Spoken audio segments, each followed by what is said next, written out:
Welcome to the Red Path Portal. Hi, I'm Trevor if you haven't joined me before. Today we are looking at the interesting subject of dimensions, correctly known as the planes of life. The spirit world is really limitless. There is no dimension and barrier to it. So when you understand that, you can't call the astral plane a dimension, or the higher worlds the 8th dimension or 9th dimension.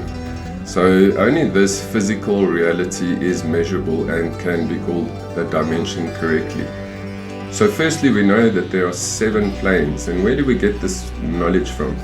So in the ancient Hindu texts, in ancient Buddhism, and other texts around the ancient world always speak about the 3 lower worlds and the 3 higher worlds, with the mid-world in between, or really the 7 worlds or 7 realities of expression. So firstly, we have these 7 planes: the physical, the astral, the mental plane, the intuitional plane known as the causal plane, and number 5, the Nirvanic plane, also known as Atma, the 6th plane, the monad or the monadic plane, and then the 7th plane, which is the Godhead, that's the unknown, also known as Adi. Number 1, this earth reality of ours, this material reality, is composed of solids, liquids and gases, as we know. And so you can see this reality of ours is measurable. But it's also composed of ethers, so the mental reflecting ether, the light ether. Thought and light don't just travel on their own, they use a medium. In other words, the mental reflecting ether or the light ether, where light travels through. So to keep it simple, Earth's really composed of solids, liquids and gases and etheric substances. And now let us look at the next plane, the astral plane. And where is this astral plane? Well, this astral plane is all about us, but it's also within us. So your emotions, your feelings, your desires create these astral energies all around you. So all around you in an egg-like shape is your astral body. And as you constantly think, have desires and thoughts, these energies change the color because it is all frequency. So when you look at someone's aura, you can see what is really going on because they are vibrating at a certain frequency, they are thinking certain things, and these colors are manifesting within the aura. We are masters at the astral, at desire, and when we fall asleep at night, when the physical body is recharging itself, the astral leaves with your consciousness to the higher realms of the astral. So the astral is subdivided. You can say there are 49 realms. So you've got the higher worlds and you've got the lower worlds. So the astral makes up what we call hell, and the higher worlds of the astral is what people of earth call heaven. So most people of earth, when they pass or die into the spirit world, this is the place that they go to, the astral world. And depending on your level of consciousness, you go to that plane that you vibrate to, and until you eventually reach heaven. And even though they call earth reality an illusion, the astral plane is just as much an illusion as the earth reality. So you can imagine whatever is in the heavens is equal unto the earth. So if you have a temple on earth, that temple is also manifesting in the astral world. So when you sleep and you leave your body with the astral body, and you're able to bring back these memories, but as your consciousness re-enters your physical form, you start to forget immediately the subtle vibrations that you've just come from. So the astral plane is known as Summerland, or to the native Indians as the happy hunting grounds. The place where the summer is eternal and everyday, and a place where you can hunt to your heart's content every single moment. And here, this is a place of eternal rest, or what Christians call heaven. So above the astral plane, we have the mental plane. And the mental plane is subdivided into 2, the lower concrete mind and the higher abstract mind. Just like the astral, where we travel in the astral body at the speed of light or the speed of thought, with the mental body, we travel obviously with the speed of thought. So if you are out of your body in a state of higher consciousness and you think of a place, in an instant you'll be at that place.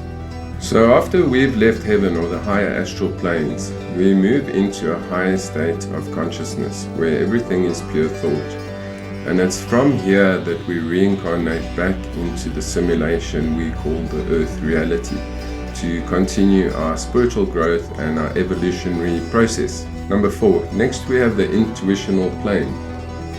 So this plane is also known as the plane of divine wisdom and divine love. So if you think of this plane is midway, the midway plane between the lower worlds, the 3 lower realities or planes, and the 3 higher worlds or the heaven worlds. So this midway plane really is the secret where we are to find ourselves in spiritual growth, not only linking us and grounding us to the lower worlds, but allowing us to bridge and stretch into the higher worlds above us. And this intuitional plane is also known as the plane of the superconscious mind, or the higher self, or what we call our true master self. Even though your master self is extremely wise, it is still evolving and adapting to a state of perfection. And everyone in ceremonies at some point have felt that cosmic energy, that feeling of divine love bursting in every cell of your being, through your aura, through your consciousness, and that wisdom that flows through you where you just know things. The 5th plane is the Nirvanic plane, also known as Atma, or the plane of pure spirit. Some even call it the celestial plane. So this Nirvanic plane is the plane where the ascended masters reside, and from here they function. This is the plane of the true self. This is the plane of enlightenment, of rediscovering the soul and who you are. So this is a very high frequency where the divine work and guide humanity from. The plane above this is the 6th plane, known as the monad, or the monadic plane. So it's on this monadic plane that a spark of God, that pure flaming light, that spark that is given off, manifests in the monadic plane as you, the first part of you, and then it trickles down to the lower planes to become your ego, your personality that incarnates. So this is where your true God self is on cosmic levels. In this high world of virgin spirits, this is the pure gold, the pure spark of light that God gave you, that spirit of light that will one day be rediscovered and reintegrated into the wholeness of who we really are. And then we come to the final plane, the 7th plane, known as the Godhead, the great unknown, also known as Adi, or the Logos. And it is from here that God rules all the systems. So we could go on about the Godhead, but this is where the force and energies of creation, of life, of light, all manifest as rays going through all of creation.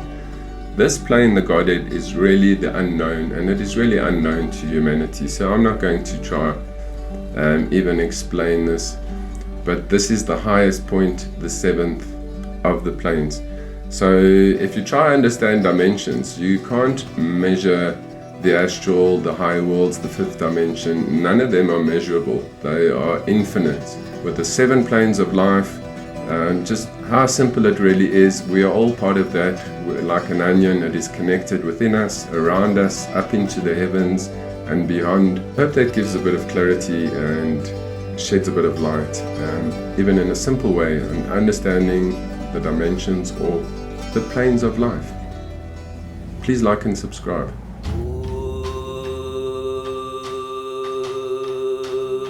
La la la la la la la la